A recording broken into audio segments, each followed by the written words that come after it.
March 7th, 1945. The heights overlooking Remagen, Germany. Lieutenant Colonel Leonard Engerman raised his binoculars with hands that trembled not from fear, but from disbelief. Through the early afternoon haze, he witnessed something that contradicted every tactical assumption of the past 6 months. The bridge still stands. One bridge, the only bridge. Every German commander from the Rhine to the Elbe had received explicit orders to destroy all crossings before Allied forces could reach them.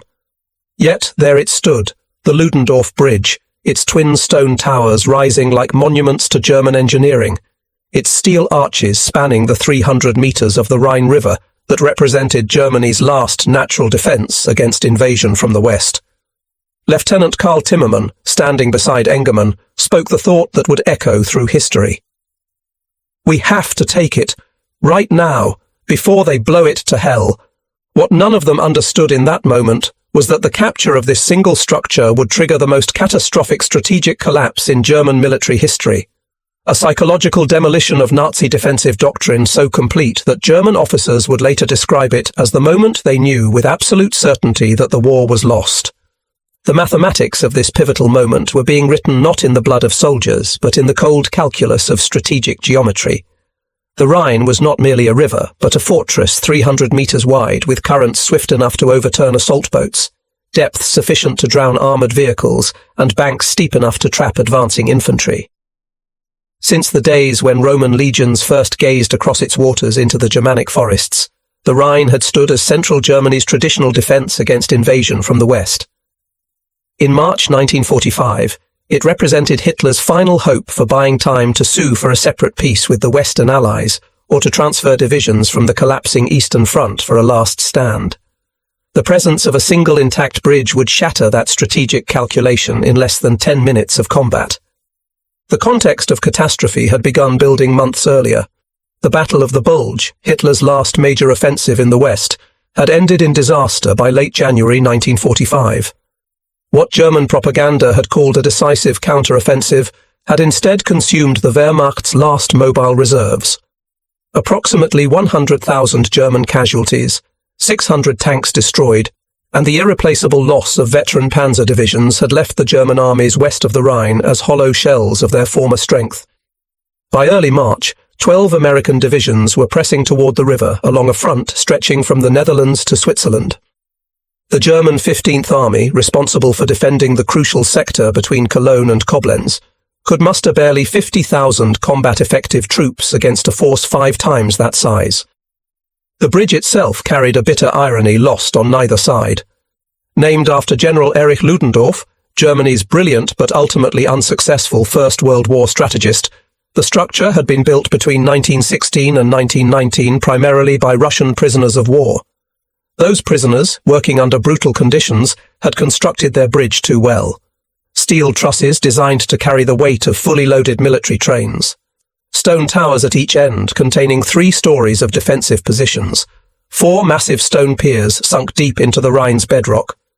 The original specifications called for demolition chambers built into the structure itself. Cavities designed to hold explosives so the bridge could be destroyed before falling into enemy hands. The French occupation forces after World War I had filled those cavities with concrete. When Hitler retook the Rhineland in 1936, German engineers had attached 60 zinc-lined boxes to the bridge's girders, each designed to hold 3 kilograms of explosives. The system was engineered to detonate simultaneously, dropping the entire structure into the Rhine in seconds. But fate and Hitler's paranoia had intervened in October 1944. An American bomb struck the Mulheim Bridge in Cologne, detonating its pre-positioned demolition charges and destroying the bridge before German forces intended. Hitler's rage was volcanic. He ordered the immediate court-martial of the officers responsible and demanded that all demolition charges on Rhine bridges be removed and stored nearby. New orders specified that charges could only be replaced when Allied forces came within 8 kilometers, and bridges could only be destroyed by written order from sector commanders. The policy created a nightmare scenario for German officers. Blow a bridge too soon and face court-martial for destroying vital retreat routes. Wait too long and face execution for allowing strategic infrastructure to fall into enemy hands.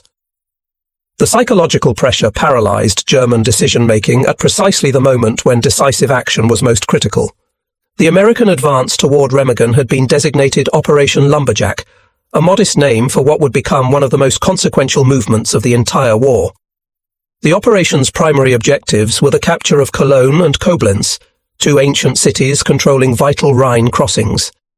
The American First Army under Lieutenant General Courtney Hodges drove eastward through the Eifel region, facing German resistance that had degraded from organized defense to desperate delaying actions. The German commanders had no illusions about stopping the American advance. Their orders were simply to delay, to buy time for more troops to retreat across the Rhine before the bridges were blown.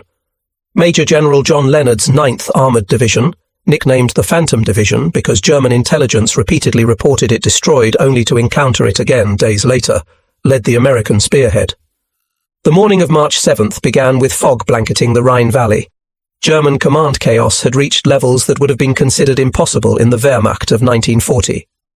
General Edwin von Rothkirch, commander of the 53rd Corps responsible for the Remagen sector, had accidentally wandered into American lines on March 6th and been captured. His replacement, General Richard von Bothmer, could not reach Remagen because American units had already cut the roads. At 1 in the morning on March 7th, General Otto Hitzfeld of the 67th Corps was informed that he now bore responsibility for defending the Ludendorff Bridge, despite being 64 kilometers away and having never seen the structure. Hitzfeld immediately dispatched his adjutant, Major Hans Scheller, to take command of the bridge defense. Scheller departed at 3 in the morning with 8 men and a radio, intending to commandeer retreating units to form a defensive perimeter.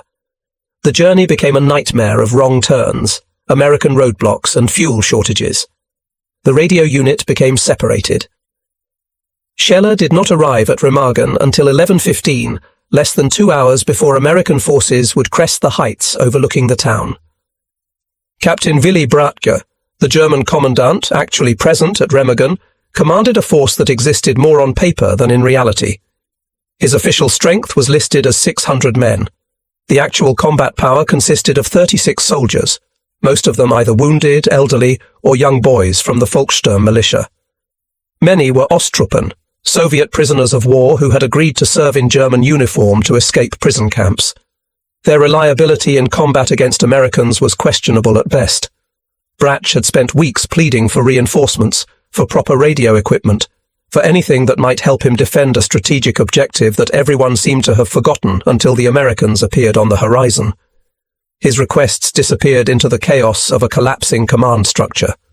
The demolition charges that should have been permanently installed on the bridge were still stored in a nearby building, awaiting orders to be replaced. When those orders finally came on March 6th, engineer officers scrambled to emplace 2,800 kilograms of explosives in the piers and attach 300 kilogram-shaped charges to critical structural points. The American approach on March 7th had an element of accidental destiny. Lieutenant Colonel Leonard Engerman commanded a task force from the 9th Armoured Division's Combat Command B, consisting of elements from the 14th Tank Battalion and the 27th Armoured Infantry Battalion. Their orders were to capture the town of Remagen and then turn south to link up with the Third Army. No one expected to find an intact bridge. American intelligence had confirmed that German engineers were systematically destroying every Rhine crossing as Allied forces approached. Photographers had documented the destruction of bridges at Cologne, Bonn and Koblenz. The Ludendorff Bridge at Remagen should have been demolished days earlier. When Engerman's lead elements emerged from the woods overlooking the town at approximately 1 o'clock in the afternoon, the sight that greeted them seemed almost surreal. German military vehicles were still crossing the bridge. Civilians crowded the approaches. The structure stood intact, its demolition charges visible as dark shapes attached to the steelwork. Lieutenant Karl Timmermann, a 22-year-old platoon leader who had been born in Frankfurt, Germany, in 1922 and had emigrated to the United States with his parents as an infant, would lead the assault. He spoke fluent German and understood the significance of what they were seeing better than most. The bridge represented something far more valuable than a crossing point. It represented the last barrier's failure, the final natural obstacle overcome not by massive assault, but by a combination of luck and German paralysis.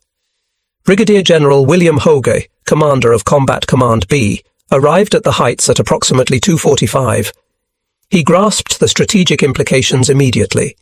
This was not merely an opportunity to cross the Rhine, but a chance to vault 3 weeks ahead of Montgomery's meticulously planned Operation Plunder scheduled for late March. Hoger made the decision that would define his military career. "We're taking that bridge. Now." The German defenders were caught in the worst possible tactical situation. Major Scheller had arrived at the bridge approach just over 2 hours earlier, exhausted from his nightmarish journey and stunned by what he found. Captain Bratch briefed him in minutes. The bridge was prepared for demolition with electrical detonators controlled from the eastern tunnel entrance. A backup system consisted of a fuse that could be lit manually. The defensive perimeter was non-existent. Most of the troops Scheller expected to commandeer were already across the bridge or bypassing Remagen entirely. The fog that had blanketed the morning had lifted at precisely the wrong moment, giving American artillery observers perfect visibility. At approximately 3:15 in the afternoon, American tanks appeared at the western approach to the town. The time for deliberation had ended. The assault on Remagen town itself took less than 30 minutes. Lieutenant John Grimball's platoon of M26 Pershing tanks, the newest and most powerful American tanks in the European theatre, led the advance. The Pershings were so new that most German troops had never seen them. Armed with 90mm guns capable of penetrating any German armour, they represented yet another symbol of American industrial supremacy. The tanks fired white phosphorus rounds to create smoke screens and hammered German positions with high explosive shells. Timmerman's infantry followed, moving through streets that showed the scars of years of Allied bombing. Remagen had been a picturesque Rhine resort town before the war. By March 1945, more than half its buildings had been reduced to rubble. The few German soldiers attempting to defend the town fell back quickly. Most simply fled across the bridge. Captain Bratch, watching the American advance from his position near the bridge's western tower, knew the moment had arrived. At 3:20, he gave the order to blow the western approach ramp. The explosion created a crater 3 meters wide, preventing American tanks from driving directly onto the bridge. But the main structure remained standing. The race for the bridge became a matter of minutes and meters. American tanks positioned themselves at the western end, their 90mm guns hammering German positions on the eastern heights. The Erpelallée, a 180-meter basalt cliff rising on the eastern bank, bristled with German anti-aircraft guns that now depressed their barrels to fire directly at American troops.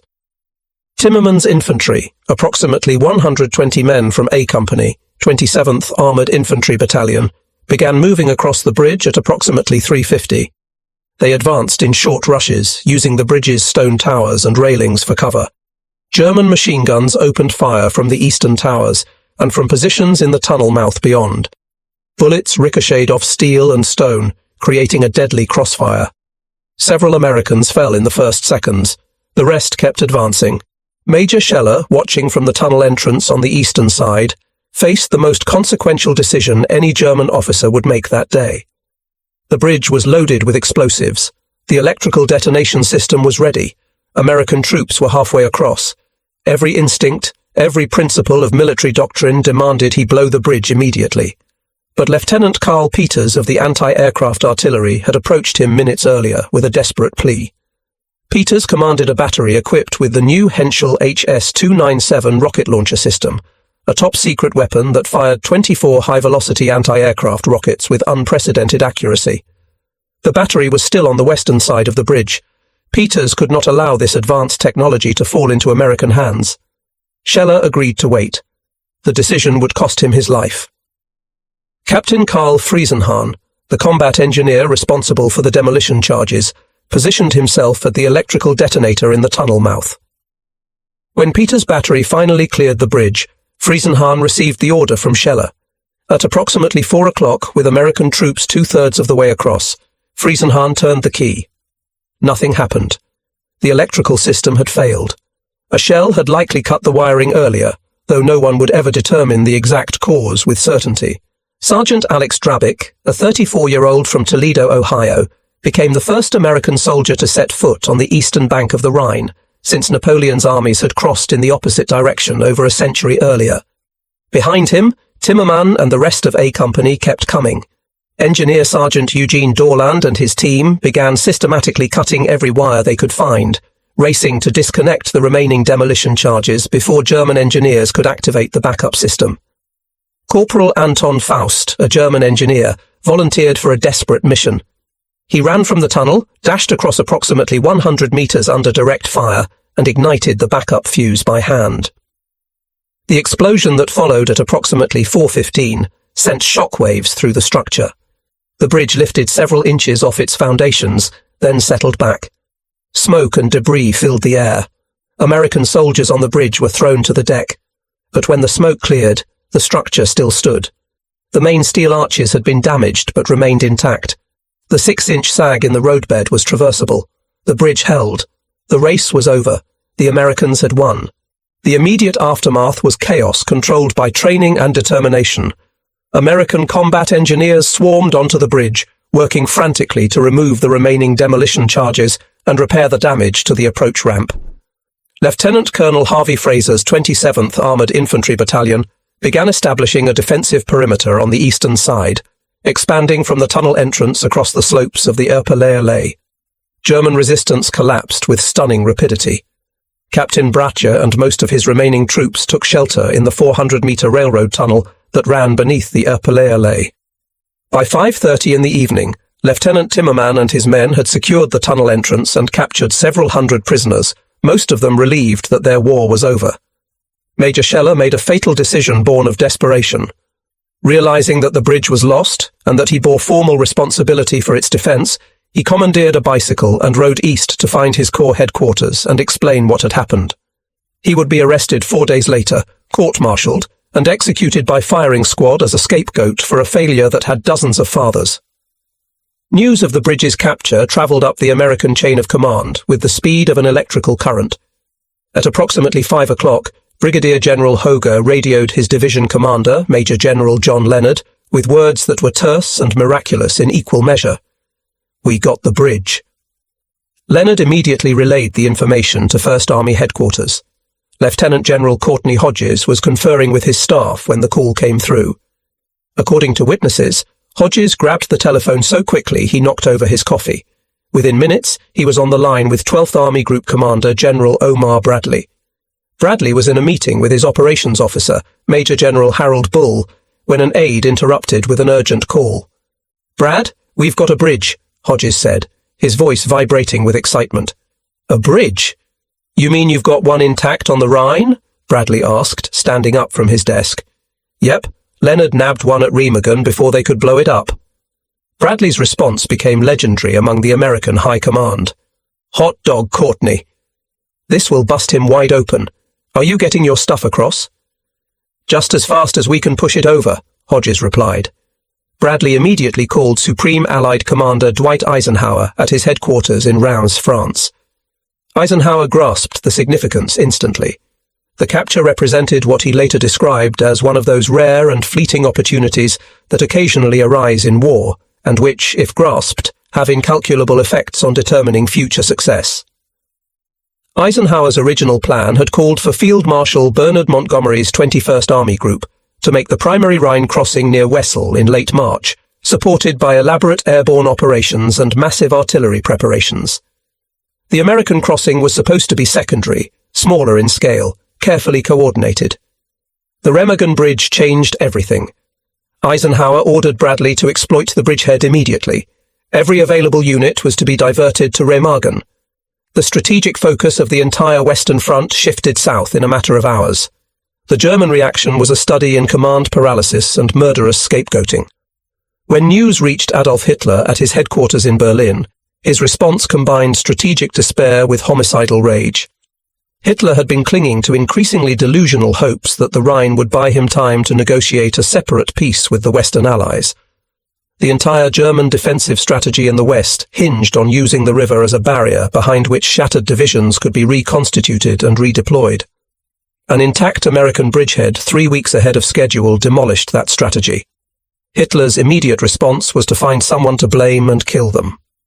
He summoned General Lieutenant Rudolf Hübner, a fanatical Nazi known for his ruthlessness, from the Eastern Front. Hübner was given command of a flying special court-martial with orders to try and execute the officers responsible for losing the bridge. The court-martial would be a legal fiction, a travelling execution squad with judicial pretensions. Hübner was accompanied by 2 lieutenant colonels and 2 military policemen who served as the firing squad. None of the officers had legal training. Hübner explicitly rejected offers of copies of the German military code of justice, declaring that the only authority he needed was Hitler's personal order. Field Marshal Gerd von Rundstedt, the aristocratic commander of all German forces in the West, was dismissed from his position on March 10th. Hitler's paranoia demanded a scapegoat of appropriate rank. Rundstedt was replaced by Field Marshal Albert Kesselring, who was hastily transferred from command of German forces in Italy. Kesselring was a capable defensive tactician known as Hitler's firefighter for his ability to stabilize deteriorating situations. But even Kesselring recognized immediately that the situation at Remagen was beyond stabilization. He later described the bridge's loss as the crime of Remagen, stating that it broke the front along the Rhine and made sustained defense impossible. Hermann Göring, commander of the rapidly disintegrating Luftwaffe, was more blunt in his assessment. The capture of the bridge, he said, made a long defense impossible. The psychological impact extended beyond words. German officers who had maintained some hope of holding the Rhine now understood that the war was entering its final phase. The flying court-martial began its work with murderous efficiency. General Major Richard von Bothmer, who had nominal command of the Bonn and Remagen sector despite never reaching the bridge, was tried on March 9th. He was convicted of dereliction of duty, demoted to private, and sentenced to 5 years in prison. Von Bothmer, whose wife was dead and whose son had been killed in the war, grabbed a pistol from a court official and shot himself in the courtroom on March 10th. On March 11th, the court-martial arrived at Field Marshal Model's Army Group B headquarters. 4 officers were tried that day in proceedings that lasted less than an hour each. Major Hans Scheller was convicted of failing to blow the bridge despite having arrived only 2 hours before the American attack and having done everything humanly possible under impossible circumstances. Lieutenant Karl Peters was convicted of allowing his secret rocket launcher to fall into American hands, despite having pleaded for time to get his equipment across. Major August Kraft and Major Herbert Strobel, combat engineers who had laid the original charges days earlier and were 60 kilometers away when the bridge was captured, were convicted of insufficient preparation of the demolition system. All 4 men were sentenced to death. The executions were carried out on March 14, 1945, in the forests near the small villages of Rimbach and Oberersen. The 4 officers were led into the woods, forced to kneel, and shot in the back of the neck. They were buried in unmarked shallow graves where they fell. Captain Willy Brandt, who had actually commanded the bridge defense and had done more than anyone to prepare its demolition, was tried in absentia and also sentenced to death. But Bratke was already an American prisoner, captured in the tunnel on March 7th. Captain Karl Friesenhahn, the engineer who had actually attempted to detonate the charges, was also in American custody.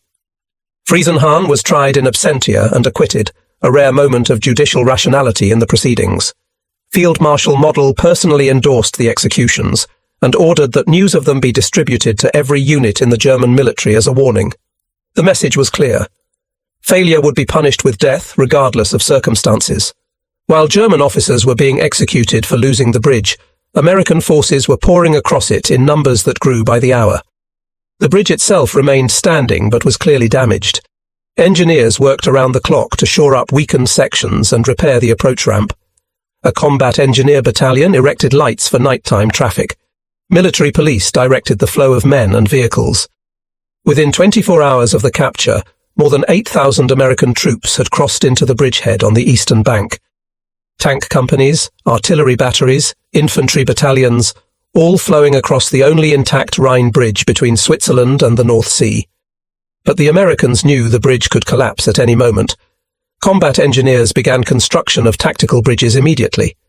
By March 9th, 48 hours after the capture, the first tactical bridge was completed, an M1940 aluminum alloy treadway bridge erected just north of the Ludendorff Bridge. Work began immediately on a second pontoon bridge. The American plan was to make the bridgehead irreversible, regardless of what happened to the original structure. The German response to the bridgehead was everything Hitler's strategic reserves could muster, which by March 1945 meant a collection of ad hoc battle groups thrown together from shattered divisions and rear echelon units. The Luftwaffe, which had been reduced to a shadow of its former strength, launched repeated air attacks against the bridge. Over the next 10 days, American intelligence counted 367 separate German air sorties targeting the Remagen area. The Americans responded by assembling the largest concentration of anti-aircraft artillery in the European theatre. 5 anti-aircraft battalions with hundreds of guns created a defensive box around the bridge. The anti-aircraft battles became some of the most intense of the entire war. American gunners claimed to have shot down more than 100 German aircraft in the 10 days following the bridge's capture. The Germans employed their newest technology in desperate attempts to destroy the bridge. Arado R-234 jet bombers, the world's first operational jet bombers, attacked in diving runs that exceeded 800 kilometers per hour. The jets were nearly impossible to intercept, but their bombing accuracy at high speed was poor. Most of their bombs missed the bridge. The Germans also deployed the Messerschmitt Me-262, the world's first operational jet fighter. These aircraft, faster than anything the Allies could field, represented German technological innovation at its peak. But technology could not overcome the fundamental problem. There were too few aircraft, too little fuel, too few experienced pilots. The German air attacks inflicted casualties and damage, but failed to destroy either the original bridge or the tactical bridges being erected alongside it. Hitler personally authorized the use of V-2 rockets against the bridge, marking the first and only time these strategic weapons were employed against a tactical target. The V-2, a ballistic missile that reached speeds exceeding 5,000 kilometers per hour, was designed to terrorize London, not to hit precise military targets. 11 V-2s were launched at Remagen from launch sites in the Netherlands, 130 kilometers away. The rockets killed a handful of American soldiers and an unknown number of German civilians in nearby towns. Not one hit the bridge. The Germans sent frogmen down the Rhine, 7 naval demolition specialists wearing Italian-made underwater breathing apparatus. The Americans detected them using canal defense lights, a secret technology that projected intense beams across the water surface. All 7 frogmen were killed or captured. The Germans floated explosive-laden boats down the river, mines disguised as logs, even deployed the Counterattacks, a 600mm super-heavy siege mortar that fired shells weighing over 2 tons. The Counterattacks was one of the largest artillery pieces ever built. Its shells could demolish fortifications in a single hit. But the weapon's accuracy was limited, and moving it into position took days. The few shells that were fired at the bridge missed. The psychological impact of all this German effort was the opposite of what Hitler intended. Every failed attack on the bridge reinforced American morale while demonstrating German desperation. American soldiers fighting in the bridgehead understood they were witnessing the death throes of the Wehrmacht. German soldiers understood it too. Prisoners captured in the bridgehead fighting expressed relief that their war was over. Many had been expecting orders to counterattack the bridge, orders they knew would be suicide missions. The American presence across the Rhine destroyed whatever hope remained that Germany could avoid total defeat. The strategic calculations were brutally simple. With American forces already across the Rhine in strength, the river had ceased to function as a defensive barrier. Every German division deployed to contain the Remagen bridgehead was a division unavailable to defend against the massive Allied crossing operations planned for late March. The German defensive front was being pulled apart by forces it could no longer contain. Major General Karl Wagner, Chief of Staff to Field Marshal Walter Model, later provided the most concise German assessment of Remagen's strategic impact. The capture of the bridge signaled the end of the war for Germany, Wagner stated in post-war interrogations. The Remagen affair caused a great feeling of guilt and shame among the German command. It demonstrated that the Allies now had complete initiative and that German forces could only react, never seize the advantage. The failure to destroy the bridge symbolized the complete breakdown of German command and control, the inability to execute even basic military operations. For German officers trained in the Prussian tradition of military excellence, this failure cut deep. It was not merely a tactical defeat, but a moral collapse, proof that the Wehrmacht that had conquered Europe in 1940 had disintegrated beyond recognition. The bridge collapsed on March 17th at approximately 3 in the afternoon. The structure had stood for 10 days under conditions no engineer had ever anticipated.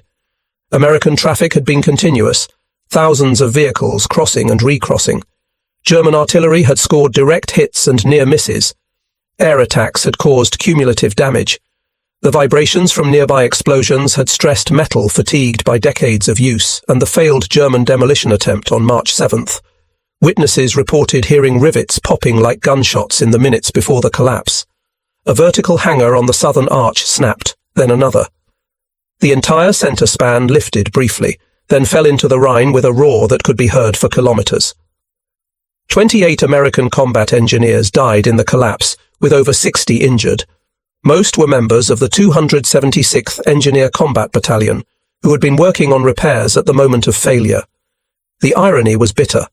The men who had saved the bridge through their frantic work to disarm German demolition charges now died because their repairs could not overcome the accumulated damage. But by the time the bridge fell, it had become strategically irrelevant. American combat engineers had completed 2 tactical bridges and were finishing a third. Pontoon bridges, treadway bridges, and Bailey bridges now spanned the Rhine at multiple points near Remagen. More than 25,000 American troops had crossed the damaged Ludendorff Bridge before it fell. After its collapse, the rate of crossing actually increased because the tactical bridges could handle heavier traffic. By March 25th, 18 days after the bridge's initial capture, over 125,000 American troops had crossed the Rhine at Remagen. 6 entire divisions with their tanks, artillery, and supply trains had established themselves east of the river. The bridgehead was 8 miles deep and 25 miles wide. It included 11 kilometers of the critical autobahn connecting the Ruhr Indust schedule. German reserves that should have been used to defend against Montgomery's crossing in the north had been consumed in futile attempts to eliminate the Remagen bridgehead. The psychological impact on German troops was incalculable but devastating. Colonel F. Russell Lyons, the 3rd Corps engineer whose men had captured and held the bridge, estimated that having an intact bridge saved the Allies 2 months of fighting and 35,000 casualties. This calculation was based on comparing the Remagen crossing with the amphibious operations required at other Rhine crossing sites. At Wesel, where Montgomery's Operation Plunder unfolded, the British and Americans assembled over 1,200 artillery pieces, conducted elaborate airborne drops, and suffered substantial casualties despite overwhelming superiority. At Remagen, American forces had crossed with minimal casualties because the bridge eliminated the need for assault boats, the most vulnerable phase of any river crossing. Historian Ken Heckler, who conducted extensive post-war interviews with participants from both sides, concluded that the capture of the Ludendorff Bridge materially hastened the ending of the war. Other historians suggested the capture shortened the war by approximately 6 months. The variations in estimates reflected different methodologies and assumptions, but the consensus was clear. Remagen had been a turning point. The human cost of the bridge's capture and defense provides another measure of its significance. American casualties in the Battle of Remagen and the subsequent fighting in the bridgehead totaled approximately 860 killed, with nearly 5,700 wounded and an approximately equal number missing. These were heavy losses, but they were concentrated in the first 18 days of fighting, from March 7th to March 25th. German casualties in the same period exceeded 11,700 prisoners alone, with killed and wounded numbers that were never accurately tallied, but certainly exceeded 10,000. The disparity reflected the fundamental imbalance of forces. The Americans had air superiority, artillery superiority, armoured superiority, and the psychological advantage of knowing they were winning. The Germans had orders to counterattack that they could not fulfill, equipment that was breaking down, and the growing certainty that the war was lost. The executions of the German officers held responsible for losing the bridge cast a dark shadow over the military's honour code. Major Hans Scheller had been a 31-year-old career officer who had served with distinction on both the Eastern and Western fronts. He had been married and had young children he would never see grow up. His crime had been arriving at the bridge 2 hours before it was captured and failing to perform a miracle with 36 exhausted soldiers against several thousand Americans supported by tanks and artillery. Lieutenant Carl Peters had been a technical specialist trying to save secret equipment from capture. His execution occurred despite testimony that he had acted in accordance with standing orders to preserve advanced technology. Majors Kraft and Strobel had been following standard procedures for preparing demolition charges. None of the 4 men deserved death. All four were scapegoats for a system that had collapsed from the top. After the war, Generalleutnant Rudolf Hübner, who had conducted the flying court-martial, was tried by German courts and sentenced to 4 years in prison for his role in the illegal executions. It was a modest sentence for judicial murder, but it established that even in Germany's darkest hour, some officers had recognized that the real region with Frankfurt. American forces were positioned to drive deep into central Germany. The breakout from the Remagen bridgehead began on March 25th. American armored divisions that had been constrained by the narrow bridgehead perimeter suddenly exploded eastward. Combat Command B of the 9th Armored Division covered 108 kilometers in a single day. Combat Command A advanced 110 kilometers in 11 hours. German resistance, which had been fierce in the narrow confines around the bridge, evaporated across the wider front. Entire German units surrendered rather than face annihilation. On March 29th, Combat Command A captured more than 1,200 prisoners in a single engagement. The American advance was so rapid that German commanders lost track of their own units. Field Marshal Model's Army Group B, which had numbered approximately 325,000 men before the Remagen breakout, began to disintegrate. Divisions lost contact with Corps headquarters. Corps lost contact with army commands. The command structure that had held the Wehrmacht together through 5 years of war was coming apart. The strategic implications cascaded through the German defensive system. Field Marshal Model found himself commanding an army group that was simultaneously trying to defend against the Remagen bridgehead, contain American forces breaking out from other Rhine crossing sites, and prevent encirclement of the Ruhr industrial region. All three objectives were impossible to achieve with the forces available. The Ruhr, Germany's industrial heart and the source of 80% of its coal and steel production, was about to be cut off. Model understood that losing the Ruhr meant losing any possibility of continued war production. Without coal and steel, the Wehrmacht could not replace losses, could not fuel its vehicles, could not manufacture ammunition. The loss of Remagen Bridge had created the conditions for the loss of the Ruhr. The loss of the Ruhr meant the end of the war. By March 31st, 3 weeks after the capture of the Ludendorff Bridge, all four American armies operating on the Western Front had crossed the Rhine. The crossing that Allied planners had anticipated would require elaborate amphibious operations, massive casualties, and weeks of fighting had been accomplished with stunning speed. The Rhine, which had held the Roman legions at bay and served as Germany's western rampart for 2 millennia, had been breached at multiple points in less than a month. Eisenhower's assessment captured the magnitude of the achievement. "We were across the Rhine on a permanent bridge," he wrote in his memoirs. The traditional defensive barrier to the heart of Germany was pierced. The final defeat of the enemy, which we had long calculated would be accomplished in the spring and summer campaigning of 1945, was suddenly now, in our minds, just around the corner. The American assessment was echoed by observers from other nations. War correspondents declared that the war had been shortened by months. British Field Marshal Bernard Montgomery, whose carefully planned Operation Plunder Rhine Crossing had been eclipsed by the American success at Remagen, acknowledged the strategic significance. Soviet commanders, watching the rapid Allied advance from the east, accelerated their own operations to ensure they reached Berlin first. The race for Germany had become a sprint, and the starting gun had been fired at Remagen. German military authorities offered varying assessments of how much the loss of the bridge had shortened the war. Some claimed weeks, others months. The truth was that precise calculations were impossible because the strategic effects were systemic rather than linear. The bridge's capture had not merely advanced the Allied timetable, but had fundamentally altered German strategic options. Before Remagen, German commanders could imagine holding the Rhine through April and possibly into May, using the time to reinforce defences around Berlin and negotiate with the Western Allies for a separate peace that would allow concentration against the Soviets. After Remagen, such calculations became fantasy. The Rhine had fallen 3 weeks ahead of trials were a travesty. The final assessment of Remagen's significance must include its role in the Allied strategic debate about how to end the war. Before Remagen, there had been serious discussion about whether to halt at the Rhine and allow the Soviets to bear the brunt of the final assault on Germany. Some British and American planners argued that crossing the Rhine would be costly, and that Soviet forces attacking from the east could accomplish the same objective with less Western loss of life. Remagen made that debate moot. With American forces already across the Rhine and expanding their bridgehead, halting made no strategic sense. The momentum must be maintained.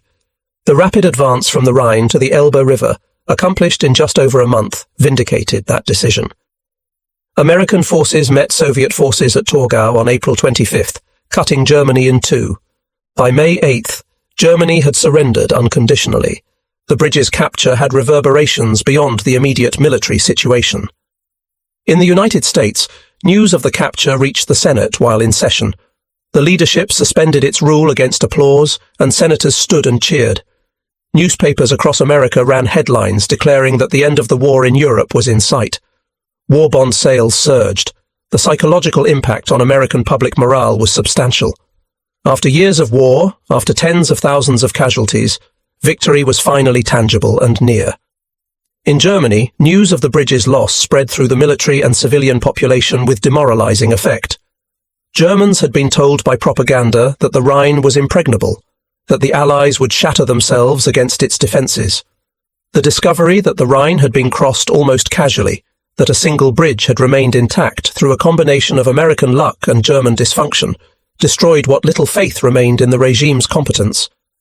The physical remains of the Ludendorff Bridge tell their own story. After the war, the structure was not rebuilt. The twisted steel and broken stone were cleared from the Rhine, but the towers on both banks remained standing. The western towers were eventually converted into a peace museum, the Friedensmuseum Brücke von Remagen. The museum's exhibits trace the bridge's history from its construction through its destruction, with special attention to the March 1945 battle and its consequences. The eastern towers, on the Erpel side, now serve as a performing arts space. The contrast between their wartime and peacetime uses is deliberate, a statement that destruction can give way to creation. The soldiers who captured the bridge received recognition commensurate with their achievement. Lieutenant Karl Timmermann was awarded the Distinguished Service Cross, the nation's second highest award for valor. Sergeant Alex Drabick received the same decoration. Dozens of other soldiers from the 27th Armoured Infantry Battalion and the 14th Tank Battalion received Silver Stars and Bronze Stars. Brigadier General William Hoger was promoted and received command of a corps. The entire 9th Armoured Division received a Presidential Unit Citation for its actions at Remagen. These awards recognized individual and collective bravery, but they could not capture the full significance of what had been accomplished. The men who crossed the bridge under fire had not merely secured a tactical objective. They had participated in a moment that changed the trajectory of the war. Every day the war was shortened meant thousands of lives saved, both military and civilian. The soldiers who fought at Remagen contributed directly to that outcome. The Remagen story raises profound questions about the role of chance in history. If the fog had not lifted when it did, would American scouts have seen the bridge before it was blown? If the electrical detonation system had functioned properly, would the bridge have been destroyed with American troops on it? If Major Scheller had arrived 2 hours earlier, would he have had time to organize a defense that could have delayed the Americans? If Hitler had not ordered the removal of explosives after the Cologne incident, would the Remagen charges have been properly installed and functional?